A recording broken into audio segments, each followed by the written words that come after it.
What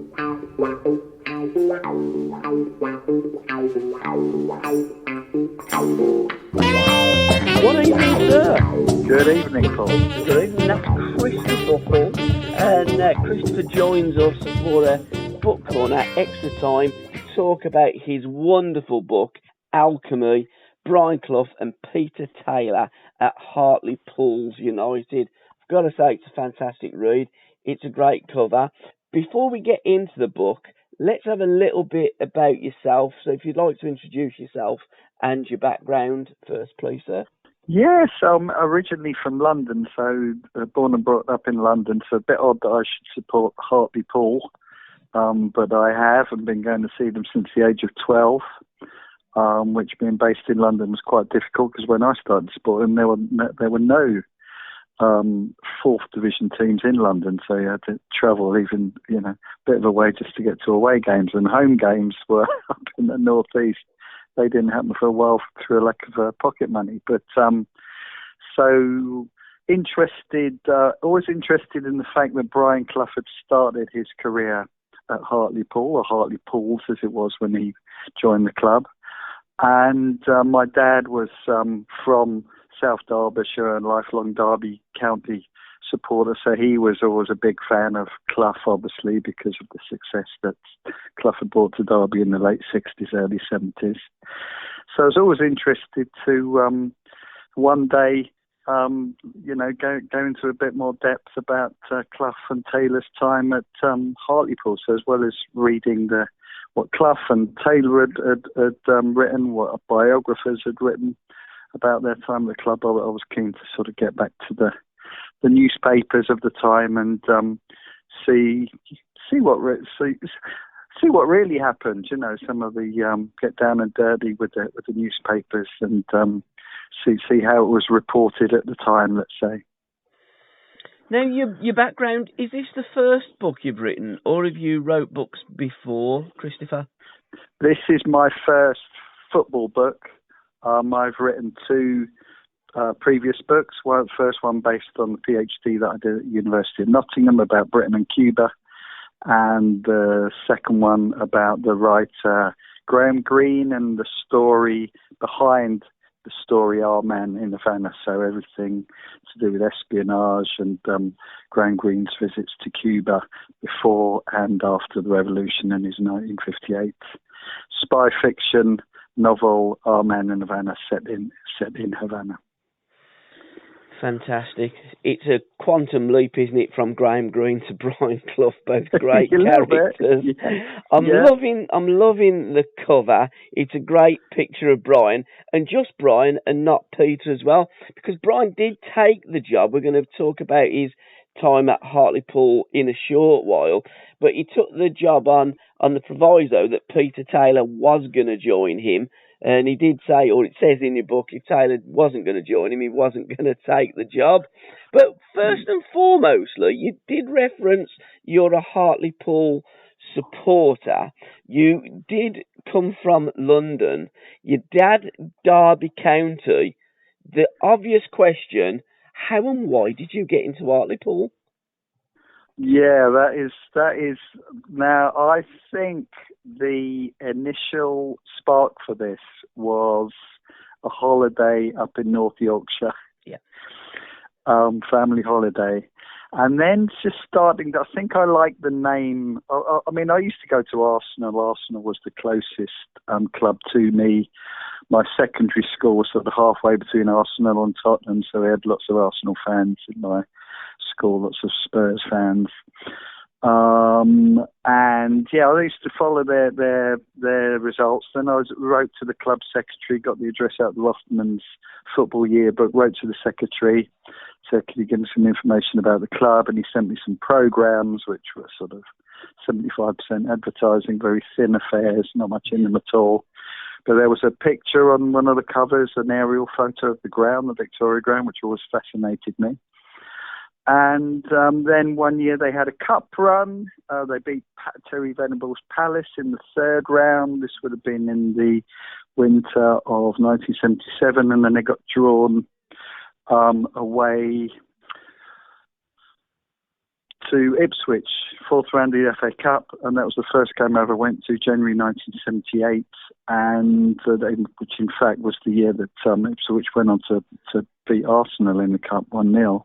They beat Hartlepool 4-1, and I caught the bug then and there, really. Was impressed by the number of Hartlepool fans that were there for a fourth division team. And every time they played anywhere near London, Aldershot, for example, later on it was Wimbledon, Northampton, Bournemouth, places like that. I used to go and see them, and eventually got to go to a home game. But I think I had to watch them 11 times before I saw them win. They were never a very successful team. Really, and they've had odd moments of success since Clough and Taylor were there, but always not been particular. It's not a particularly prosperous part of the northeast, and they've all struggled financially, really, and also for league survival in terms of re-election applications back in the day. Yeah, I love the reference that you watched them 11 times before you'd seen them win. I think before Clough, quite a few managers had seen Hartlepool play 11 times before they'd actually won.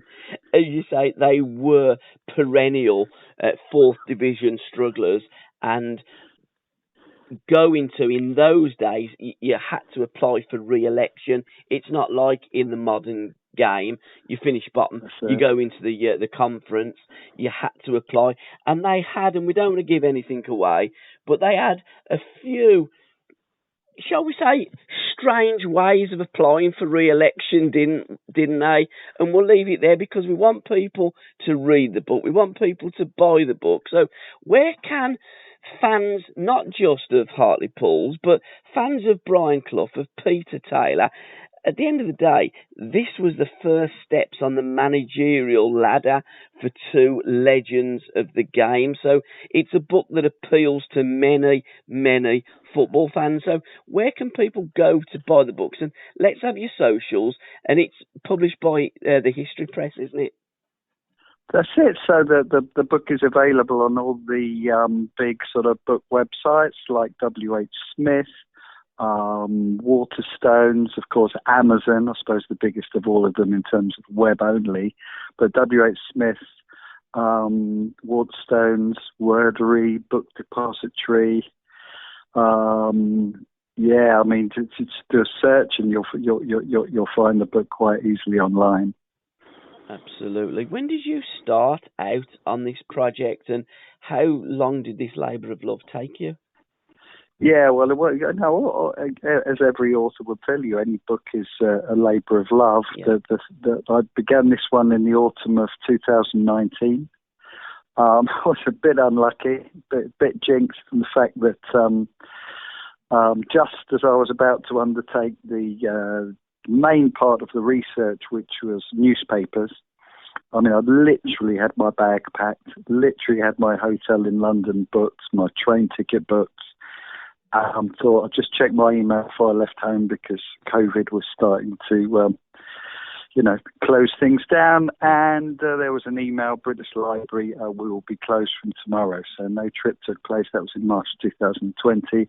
Didn't actually get to see the newspapers until November of 2020. Got there down there for one day. I had 3 days booked. Got down there for one day, and the second day, or the afternoon of the first day, said we're not reopening tomorrow because of the second lockdown. So it was a bit frustrating, is not the word. Finally got down there properly in December 2020, and I was also interviewing the players. But the problem with the players, again with COVID, all the surviving players, and not just players, but the odd journalist who's around at the time, who's still with us. I'm all in their 70s, early 80s, and of course, a lot of them understandably quite reluctant to meet in person because of all the COVID restrictions. So a lot of them I spoke to on the phone, or I met them much later after speaking to them on the phone. So it wasn't ideal in terms of the research. But got into the newspapers, you just get sucked in, especially with all the quotes from Clough, because anything that came out of Clough's mouth was very quotable, as sports journalists found throughout his career. Absolutely. Did you manage to interview many fans? Did you get up to Hartlepools and talk to the supporters? And did you have a chat with Sentinel? Well, that is a good question, Paul. And we'll leave Sentinel. We won't. Yeah. That was an insurmountable problem, to be honest with you, with the Sentinel. I had to rely. I did speak to Bill Hamilton, who's still with us, who sort of early in his career was the local correspondent on the Northern Daily Mail, which later became the Hartlepool Mail, Scottish by nationality. And one of his first jobs was in West Hartlepool, or the Hartlepools as they were then. Then much later he went on to become a BBC correspondent, actually quite recognisable. If you saw him and heard him, you'd actually recognise him from news programmes. But he'd been Sentinel before Clough and Taylor were at the club, so he was useful to speak to in terms of a little bit background about the club and the ground and the chairman, Ernest Ord. He had a few run-ins with, and so yeah. What I actually love about the book, again, it is about Browne, Clough and Peter Taylor's time at Hartlepools, but there's a lot of historic content about Hartlepool. It sets out about what that port was like, and it was a really growing port, wasn't it? There was two places. There was West Hartlepool and Hartlepools, and you talk about the background, the historic content, and also how they got to become known as the monkey hangers. We can talk about that because I think that is common knowledge, but it's a great story. And I didn't realise that handicap come from that area as well.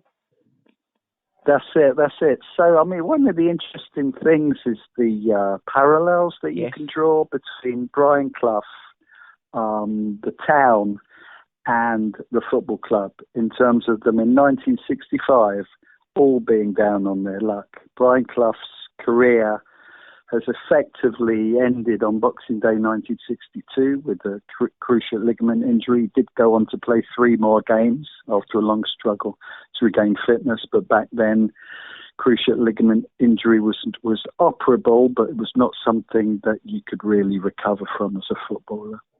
Of course, still a very commonplace injury now.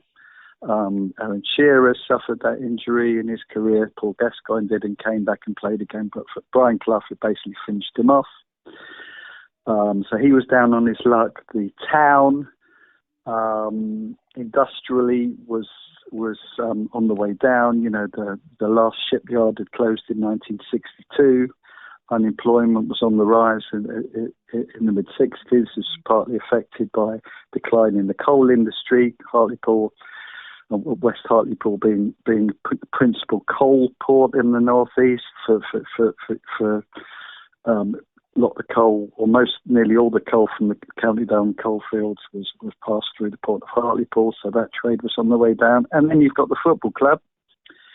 In 5 of the 6 seasons previous to Clough and Taylor taking over, they'd applied for re-election 5 out of 6 seasons. So in terms of the history of the football club, which until that point had never really been very successful, apart from one season under Fred Westgarth, 1956, 1957, when they'd come second in the old 3rd Division North, but didn't get promoted.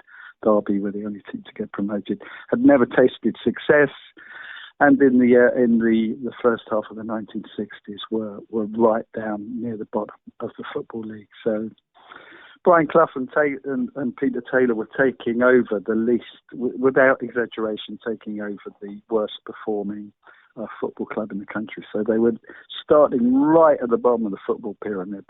And the broker for the deal was Shack, wasn't it? And again, we don't want to give too much away, but there was another job that Browne Clough could have taken. It was offered to him, and it does have a West Midlands reference to it. So again, if you do want to know who that football club is, you need to buy the book. And also, it entails the last team that Brian Clough played against. Again, West Midlands reference, and the last goal that he scored against a few old adversaries, shall we say, and we'll leave that there because we do want people to read the book. But Brian, the football player, a fantastic goal scorer.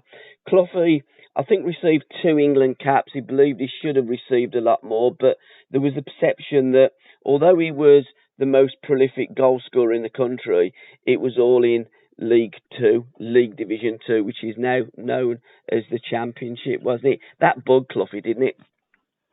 Yeah, I think that's all true. I think the other thing that you have to mention at this point also is, yes, you're right. You know, all those goals, bar the very last goal that he scored when he made those 3 appearances, his only ever appearances in the first division when he was trying to come back from injury, and he scored 1 goal. Apart from, I've lost my train of thought now. Hold on. Can edit me out. Where was I going with that? We were talking about Brian, the magnificent player, scoring all the goals. Really peeved that he didn't get more calls from England. Remember where I was going now. It was the other problem that Brian Clough had with England was he was a disruptive influence in the dressing room. One has to say that while, you know, his big mouth as a player made him unpopular despite all the goals that he scored, made him unpopular at Middlesbrough, and at Sunderland made him unpopular among a few of the players, but particularly the directors. And when he was playing for England, when he was in the squad and travelling with the England squad and not getting in the team, his big mouth rubbed people up the wrong way, big fashion. So, you know, his big mouth, which was a liability in the dressing room as a player, of course, later in the dressing room would be a massive asset as a manager, and also with the press. You know, those golden one-liners, this quick-mindedness were fantastic for, you know, the football journalists loved him throughout his career. Where did Brian get that personality, that outspokenness, if that's the right word and phrase, from? Well, it's funny, you mentioned, Paul, fans and people in the Northeast. Some Hartlepudlians, people from Hartlepool and people with a good knowledge of Teesside told me that sort of arrogance, big-mouthedness was not unusual for Teessiders of his generation. But in terms of his quick-mindedness and his quick wit, I think he got a lot of it actually from his mother, rather than his father, and he was a lot closer to his mother than his father. Yeah, but I think you know, he's sort of almost born with it. You know, I think he was, you know, came from quite a big family, quite a few brothers, football fans, and it has to be said as well that Clough growing up was more into cricket than football actually. But it was his football-loving brothers that got him playing football and sort of. You know, he wanted to outcompete them. He was always very competitive with his brothers, played alongside them, and obviously ended up being the best of all of them when he got an apprenticeship at his local football club, Middlesbrough. And born on the 21st of March, 1935 in Middlesbrough. His playing career, we've just had a brief chat about his England caps, his unbelievable knack about scoring goals, and the way that Brian was, he could put noses out of joint, couldn't he, and wind people up. But it ended on Boxing Day 1962 against Bury, but he did battle back, as you've alluded to, but it was a long, hard slog back for Brian. In fact, many thought that he would never be able to make that journey back, but because of the way that Clough was, they almost allowed him to believe that he could get back to what he was, back to his best, but it was a real non-starter. But Clough really wanted to try and almost succeeded. Yeah, he never really accepted that his career was over until the directors told him that his career was over and took the insurance money on him, and he never forgave them for that. But the whole, that period, 62 to 64, when he was trying to make his comeback, and he made those comeback games, the beginning of the 64-65 season, and was definitively retired in December of 64. Left him completely heartbroken. He lived for football. He had left school. He'd done this apprenticeship at ICI. He hadn't proved very successful at that. But the one thing he was good at was football, and he was scoring for fun at Middlesbrough. Then when up the north east coast of Sunderland was doing the same there, he was, almost practically a goal a game striker, and then one tackle, one collision with an outrush goalkeeper. His career is as good as over, and he sinks very low, very low, very, very hard blow. Obviously a hard blow physically, but psychologically, I don't think he ever got over it, to be honest with you. I think that always stayed with him. But he took it very badly. This is apparently the first period in his life when he hit the bottle. He started drinking, became, in his own words, difficult to live with. But then George Hardwick took over as manager at Sunderland and gave him a bit of a lifeline in terms of, telling him, instead of moping around the corridors causing trouble, get with the youth team, put him in charge of the youth team. And he was pretty successful at that in the latter part of the 64-65 season, until George Hardwick lost his job. Scottish Ian McCall took over and told Brian Clough that there was no space for him. So that was another blow to add to the blow of having his playing career ended. So he was in a pretty low ebb in the summer of 65. But he had a good youth team there at Sunderland, didn't he? John O'Hare, who later went on and played many times for Browne at different clubs, was there as a youth player, as was Colin Todd.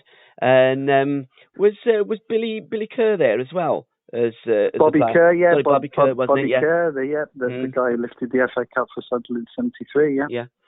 So he had a good group, and reading your book, the players, or what certainly come from the book, is that they hadn't seen much of a ball before Brian Clough, and Clough changed everything, the whole of the training, and they really enjoyed training with Brian Clough. And again, he wasn't that old, because he was 30 years of age when he took the job at Hartlepools. So, he was a young former player that the players, the young kids, the youth team would have looked up to and really introduced them to the football. And I guess what he did at Nottingham Forest and Derby, this is the tool of your trade, young man. Learn to love it, and they did. Yeah, that's it. Yeah. There were all those quotes from Clough about, football not being played in the sky and on the ground. And he transformed the training with the Sunderland youth team, and they did quite well. They got to the semi-final of the FA Youth Cup, which is quite an achievement. Absolutely. Managers that had a real influence, Alan Browne was certainly one, George Hardwick being another, Bob Dennison, and also Harry Storer was a massive influence. Derby County manager, Coventry City manager, and Birmingham City manager after the Second World War as well. But it was the disciplinarian side as well, wasn't it, of Storer? Because Peter played for Harry Storer at Coventry, didn't he? And they, Clough being the cricket fan and the cricket player, Harry also played cricket for Derbyshire, as well as being a great player and a manager to boot. That's right. Well, it's via Peter Taylor, really, that Brian Clough got to know about Harry Storer. Yeah. Obviously, Peter Taylor, nearly 7 years older than Clough, joined Middlesbrough as goalkeeper. and championed Clough. So, why is this young guy not in the first team? Could see that he was a natural scorer, convinced Bob Dennison to try him in the first team, and he proved to be very successful. And introduced him to Harry Storer, and interested in and followed a little bit his footballing philosophy, especially when it came to discipline. But it was Clough had spent quite a bit of time under Alan Browne at Sunderland until his injury, and his ways of instilling discipline generally and on Clough himself really struck a chord with Clough. He was definitely a big influence on Clough's playing career when he started at Hartlepools with Peter Taylor. I love the line that you've written in the book, "The flame of alchemic reaction had been lit." I think that could almost be a lyrical line in a song. I think it's fantastic. And the Alchemy, a great title for the book, because it was alchemy, was it? With Peter Taylor and Brian Clough, it was a match made in heaven. It was a match made in heaven, I suppose. By the time you get to the end of the book, and of course my main concentration is on the 19 months that they spent at Hartlepools United. Yeah. But of course I have to mention what they went on to do. And if you look back at their career as a whole, you have to say that when they were together, they were fantastic. But on those short periods when they were apart, when, for example, Clough went it alone at Leeds United, the infamous 44 days. The people were commenting last week that was the exact amount of time that Liz Truss was our Prime Minister, 44 days as well, which didn't go too well either. But also, they weren't really. They were together at Brighton, but they weren't together in the sense. But Clough had never really properly committed to Brighton and Hove Albion, never actually moved down there. He was going down there from the East Midlands. And that didn't work out too well. But when they were together, what they did at Hartlepools in terms of just avoiding re-election was success for Hartlepools United. And the only full season they were there, the 66-67 season, they flirted with promotion and ended the season in 8th position, left in the summer of 67, and then the squad that Angus MacLean inherited did achieve promotion the following season, the 67 to 68 season, the club's first ever promotion. And obviously, if you look at what Clough and Taylor did at Derby, taking them from the lower reaches of the second division to League Championship in 1972, and then after the infamous and disastrous 44 days at Leeds, Clough started by himself at Forest in January 75 and was joined by Taylor in the summer of 76. Of course, what they went on to do there was magical. So the idea of alchemy is, chemistry. When they were together, they were fantastic. When they were apart, the chemistry wasn't there and they weren't successful. Although, I suppose you could argue that Clough did have some success for himself at Forest in the 1980s and 1990s when he was alone, but it was limited really to League Cups. Absolutely.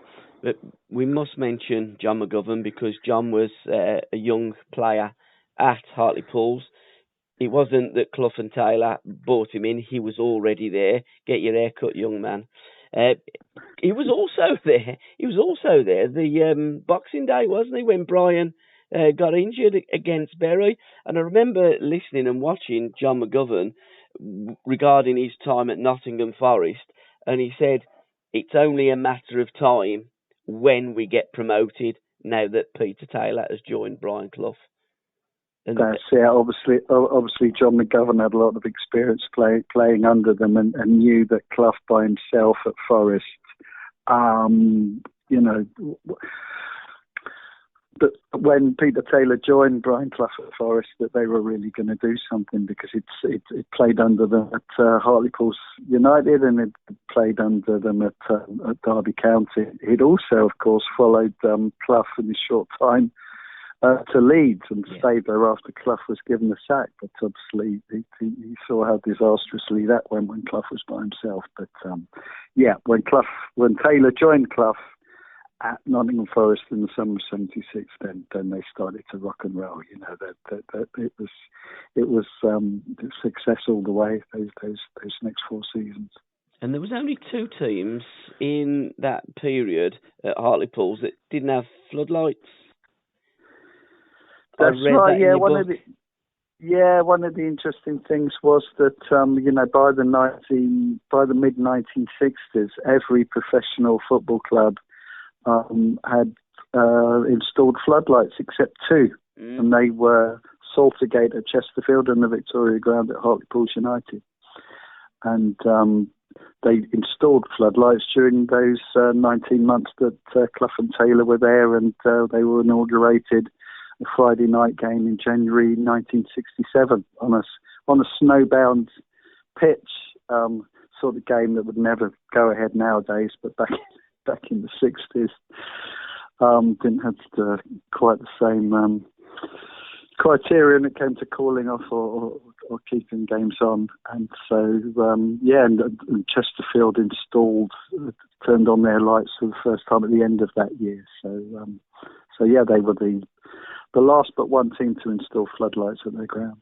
I also found it very interesting, and I didn't realise that it was only after the Bradford fire disaster that they had their ground redeveloped, because it got hit by a Second World War bomb, hadn't it? Yeah, it was actually First World War. Was it First World War? First World War. Because back even further. A Zeppelin which had raided the northeast and was just about to recross the North Sea back to Germany, had to jettison its final bombs, and its very last bomb fell on the tiny main stand at Hartlepools United Victoria Ground and actually blasted it to pieces. You know, he couldn't have hit it. Whoever dropped the bomb couldn't have done it if they'd tried, but they managed to do it in the dark. And unfortunately for the Zeppelin and its crew, they were hit by an RAF biplane and nosedived into the sea a mile from the coast in a ball of flames. All of them perished, but as did the main stand, which was replaced by a temporary structure in 1919 after the end of the First World War, and that didn't finally come down, this temporary main stand, until 1985. Following the Bradford City fire, when a lot of the old wooden stands in grounds across the country had to come down on grounds of health and safety, given the tragedy at Rally Parade, Bradford. We did mention earlier in the podcast about the monkey hangers. We were talking about the plane going down in the sea, but there was a ship.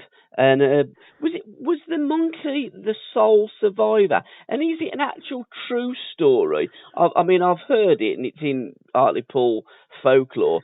But was it true? Did they really hang a monkey because they thought it was a French spy? I think it's widely recognised both locally in Hartlepool and the North East, and nationally, that it's very much a myth, that it never actually happened. But it's a great story. Yeah, it is. The final survivor in a shipwrecked French ship off the coast of Hartlepool, being brought ashore. He was wearing a mini uniform, sort of a mascot of the ship, supposedly interrogated. People interrogated him, didn't understand a word he said, presumed he was a French spy, and hung him in the main square. So back in the day when I started supporting Hartlepool, people, what people used to say was that if you ever met somebody from Hartlepool, you should ask them who hung the monkey. So that seems to have died out. But what has happened, of course, since then, all football clubs have mascots. Is that the Hartlepool United mascot is a monkey. Yeah, Angus. And of course, when Peter Mandelson was the local, and during the time that Peter Mandelson was MP, they decided to to have elections for the local mayor, and as a joke, the local monkey mascot entered the mayoral elections, initially at odds of 100 to 1, and actually won the election. I mean, so the man in the monkey suit became mayor of Hartlepool. I mean, how bad would Mandelson have felt to have got beat in an election by a fictional character, a monkey? I love the references to topical news that was going on. So as you're reading the book, you're reading about things that are also going on at the time, which really hooks you into not just locally in Hartlepool, but a bit more national slant and sway on the story and the narrative that you're driving through it. That's it. I tried to, mention a few number ones. Absolutely. Including talk about, we've just talked about the famous monkey and monkey hangers in Hartlepool. But the Monkeys, the band, the sort of poor replica of the Beatles, had a number one hit during the time that Clough and Taylor were there. I'm a Believer, which was around the time that fans could start to believe that Hartlepool might actually achieve promotion, because they were flirting with promotion at that point. And, the height of Beatlemania, the miniskirt, the mini, all this stuff was going on. George Best was just starting out at Manchester United. And, of course, at the midway point of Clough and Taylor's tenure at Hartlepools United, we had the World Cup. Yeah. With North Korea playing in the northeast and actually getting through the group phase. Yeah, they had a decent run in that World Cup, didn't they? Yeah, until they met Eusebio at they went ahead, didn't they? And then then Eusebio demolished them basically single-handedly. Absolutely, it is a fascinating read. It's a great read, published by the History Press. What are your social media handles and pages, etc., that for people listening to the podcast can hook up with you and I'm sure enter a conversation and congratulate you on a fantastic book? And it was a tremendous read. So how can people blow smoke up your backside, Christopher? Well, that's a question that the publisher asked me, because apparently, and I heard this at a festival the other week, a journalist saying that some publishers, when authors or prospective authors send them proposals, go straight onto an author's social media to see if they've got much of a social media presence. Yes. I would say in terms of number of followers on Twitter, very modest. I am on Twitter, but I need to build up my numbers, I think. I'm trying to think what my handle is. I think it's CC Hull, CC _ Hull, if I remember rightly, but I'm not 100% sure. Yeah, I think you're right. Yeah. One of the things I tried to did the other week to try and promote the book is do a little video promo, which I think is quite good. I could, if you just do a search on YouTube for Alchemy Clough, you'll see the video there. I think it's quite a good little 1.5 minute thing, gives you a good flavour of the book and the story, with some nice photos, a couple of which are not in the book. Are you doing any book signings? Are you going up to Hartlepool and signing the book? And I was actually up there the other evening trying to convince the club shop to stock the book, and I think they might. Good. They need to speak to the publisher. Book signings, I'm not quite on that level. I don't think. I'd love to say yes, but I don't. I'm doing a talk at the National Football Museum in Manchester in December. So hoping to sign a few books there for those that come along.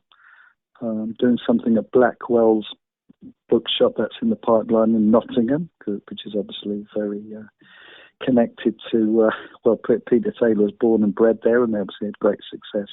Clough and Taylor at Nottingham Forest, and I actually studied or worked there, taught there, did my PhD at the university over 9 years, so I got quite a connection with Nottingham. Actually arrived there talking about Clough and my connection to Brian Clough, both through my dad and as a Hartlepool supporter. But I arrived at University of Nottingham in September 2004 to start my PhD in the month that Brian Clough passed away. So there's another coincidence. And the other thing, in terms of my connection to Brian Clough, was when I started researching this. I mean, I knew that he'd taken over, him and Taylor, in 1965, but not exactly when. That Clough actually started sort of 11 days after I was born. Wow. So there's another connection. I was born on the 9th of November, 65, and Clough started at the club on the 29th of October.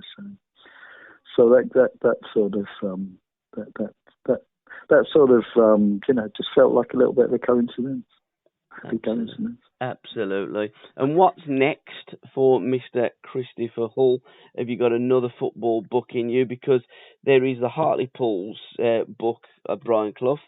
There is a Derby County Years of Brian Clough. There's a Nottingham Forest. There's quite a few books. Is there going to be any more Brian Clough books from you, Christopher? That is a good question. I would say you're right in listing all the books that there are. You know, there are obviously biographies about Brian Clough. You know, the biggest one and the most comprehensive one by Jonathan Wilson. He's a very prolific writer on football. He's from Sunderland. There's a book about the Clough and Taylor's time at Brighton. We of course have to mention Damned United. Yes. And the book and the film about the infamous 44 days Clough by himself at Leeds United. And we also have to say that the film is half fictional. I'm guessing that the book is half fictional. That was the book, yeah. Exactly. Yeah. I think it advertised itself as fiction based on fact, and I love the book, but unfortunately some of it is made up. Yes, absolutely. In terms of the author putting himself in the mind of Brian Clough, who's obviously no longer with us when he wrote the book. Mm-hmm. Whereas what I've tried to do with mine is it's non-fiction based on fact. I've tried to make it as factual as possible. Yeah. And try to debunk a few myths along the way that do tend to build up over the years.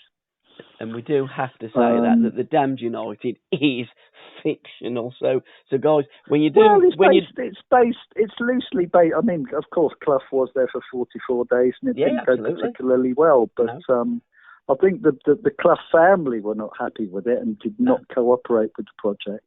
But particularly unhappy with the film, and cooperated with, I think it was ITV, in producing an hour and a quarter long documentary about Clough, which was released on the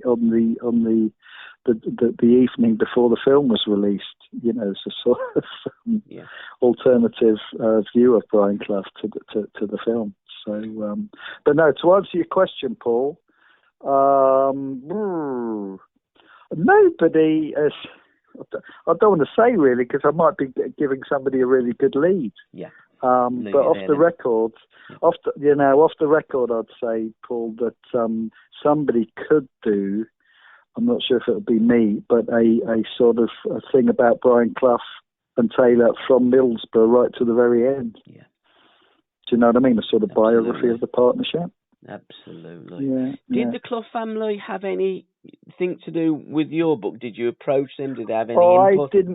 I didn't contact them. I mean, but maybe I could have. Yeah. Maybe I could actually send Nigel and his brother Simon. They're both at Mansfield. Obviously, Nigel as manager and Simon as chief scout, I believe. Send them a copy. I haven't done so yet. I did contact Peter Taylor's daughter. Yeah. Former journalist. I didn't really use anything from what we did over the phone.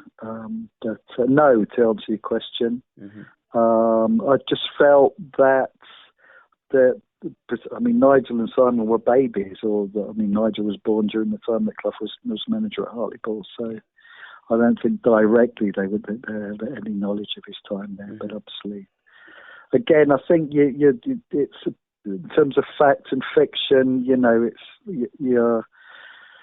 when it comes to family members, you're not going to get an unfiltered portrait of their father from his sons. Do you know what I mean? That's why I really wanted to go back to the players who I felt whose story hadn't been heard really, or hadn't been partially heard, and back to the newspapers, because there's so much that's been forgotten over the years. Absolutely. And finally, is there anything that you would like to add that we haven't spoken about during this podcast? You could redo some of the.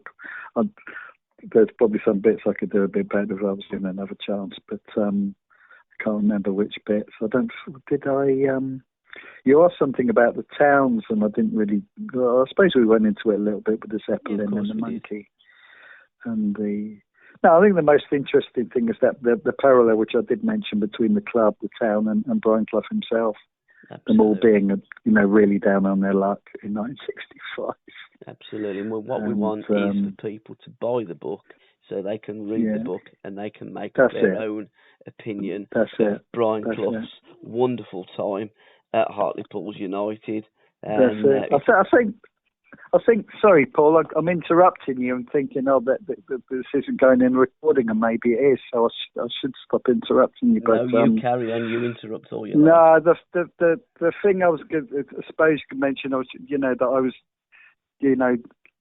looking at the story, reading the newspapers, speaking to the newspapers. It was just like evident just how much Brian Clough put how much effort he put into it, into making it work at Hartlepools United.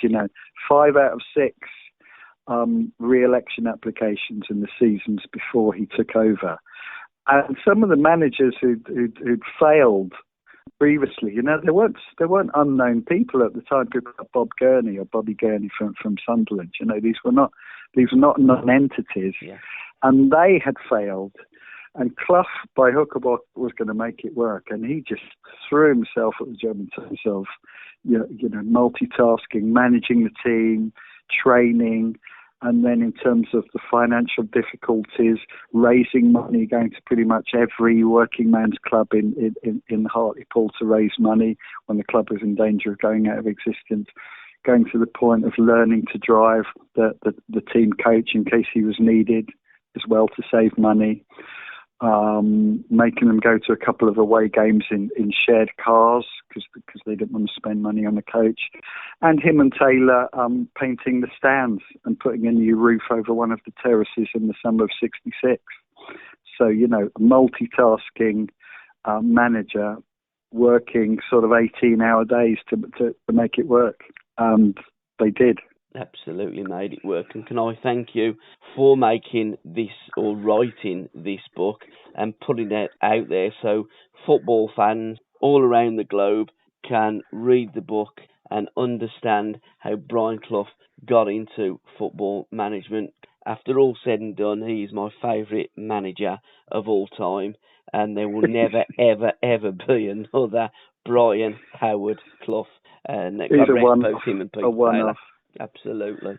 Complete one-off. There'll never be a Clough, and you can't if you turn on YouTube or you hear or see anything of Clough, you can't sort of walk past. You just have to engage with it. You have to listen to him because he's got such a magnetic and engaging presence, and always got. Well, you might not always agree with it. He's always got something interesting to say, and says it in an interesting and unique way. Absolutely, and even with the heavyweight champion of the world, the great Muhammad Ali, Clough, I've had enough. And Bodding Park, he said, "What are you going to do? I want to fight him." And that was just Brian, larger than life from the beginning to the end. God bless you, and thanks for the memories, and thank you for the book, sir. Thanks, Paul. I hope your editor has fun editing all that, but hopefully there's some good bits in there. It's been absolutely fantastic. It's been a great, a wonderful evening talking to you. Chris won't need to do much or any editing because I think you've been absolutely first class, and thank you, sir, for your time. Thanks, Paul. We will speak again. Thanks for having me on. Been a pleasure. Lovely. Really enjoyed it. Absolutely. Cheers, Paul. Thanks, Christopher. Thank you. All the best, mate. Thank you. And thanks for listening, guys. Get out of it.